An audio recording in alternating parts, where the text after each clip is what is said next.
नमस्कार। आज एक टॉपिक हर व्यक्ति के मुंह पर रहता है कि अब वो खाने में स्वाद नहीं जो पहले खाने में स्वाद होता था।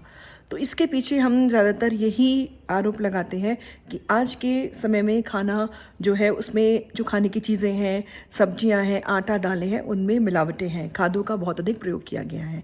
लेकिन जो इसका गूढ़ रहस्य है उसके पीछे हमारा दिमाग नहीं जाता कि आज का खाना जो है वो ज़ीरो एनर्जी वाला खाना है, क्योंकि किसी भी चीज़ की एक एनर्जी होती है। पहले समय में जब हमारी माताएं, हमारी दादी, नानी, चाची, ताई, बुआ, मम्मी खाना बनाया करती थी तो वो उसमें एक एनर्जी डालती थी जो आज के समय में एनर्जी नहीं है। एनर्जी वो इस तरीके से डालती थी क्योंकि उस समय जो है सारे मसाले घर पे पिसते थे, सब्जियां खुद साफ़ करी जाती थी, काटी जाती थी, आटा भी बहुत सी महिलाएं घर में ही पीसती थी। तो उससे क्या होता था कि उन सभी कार्यों को करते वक्त उनके मन में जो भाव चल रहे होते थे वो यही होते थे कि ये खाना जब हमारे अपने खाएंगे तो उनके लिए ये शुद्ध रूप से पहुंचना चाहिए। उसमें एक केयर होती थी, उसके अंदर एक सुरक्षा के भाव होते थे, शुद्धता के भाव होते थे। दालों को कई कई बार साफ किया जाता था कि कोई कीड़ा कंकड़ ना चला जाए। सब्जी को कितनी बार देखकर काटा जाता था कि कोई उसमें जो होते हैं छोटे छोटे कीड़े होते हैं वो ना चले जाएं। आटे में घुन तो नहीं लग गया है गेहूं के अंदर। तो ये सब केयर होती थी। और इसके संग वो क्या होता था कि संयुक्त परिवार हुआ करते थे, ग्रुप में बैठकर ये काम करती थी। तो अपना मन बहलाने के लिए अच्छे अच्छे गीत गाया करती थी, अच्छी अच्छी बातें किया करती थी। पॉजिटिव वाइब्रेशन जो है उस सामग्री में जाती थी। जब वो सामग्री रसोई घर में आती थी और उसका आटा गूंथता था तो आटा गूंथ के वक्त भी महिला के हृदय में एक ऐसे भाव होते थे कि मैं ऐसा खाना बनाऊं जिसे खाकर उसके पति, उसके बच्चे, उसके परिवार के लोग जो है खुश हो जाएं, ये उनके स्वास्थ्य के लिए अच्छा हो, ये उनके लिए पौष्टिक हो। तो इसीलिए वो जो खाना होता था वो एनर्जी से फुल होता था, आशीर्वादों से फुल होता था। लेकिन आज के समय में अधिकांशतः सारी चीज़ें हमें बाजार में उपलब्ध हैं।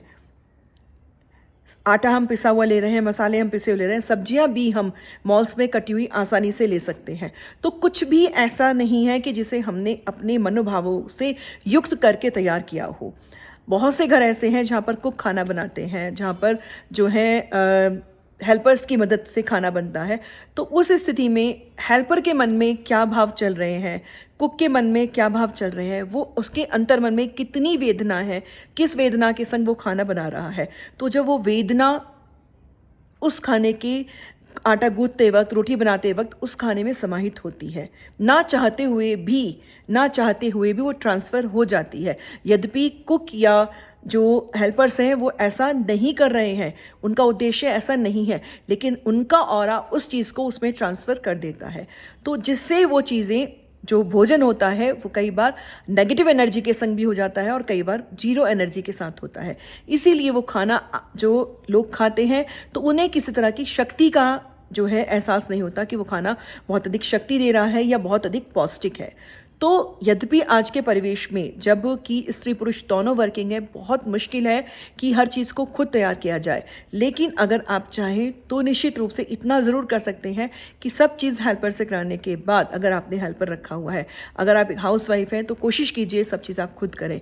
लेकिन अगर आप करने में असक्षम हैं समय के कारण, स्वास्थ्य के कारण, तो निश्चित रूप से कोशिश ये करें कि आटा आप खुद गूँथें, रोटियाँ आप खुद बनाएं, कुछ भोजन ऐसा आप खुद स्वयं तैयार करें जिसमें किसी दूसरे की मदद ना ली गई हो, ताकि वो जब आपके परिवार के लोग खाएं तो वो उनके लिए शक्तिवर्धक हो, आशीर्वाद से भरा हो। तो अगर ये वीडियो अच्छा लगे लाइक करें, शेयर करें।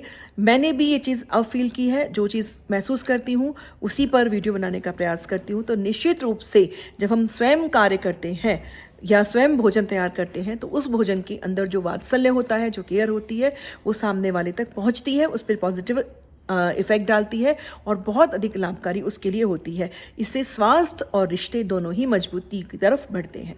नमस्कार।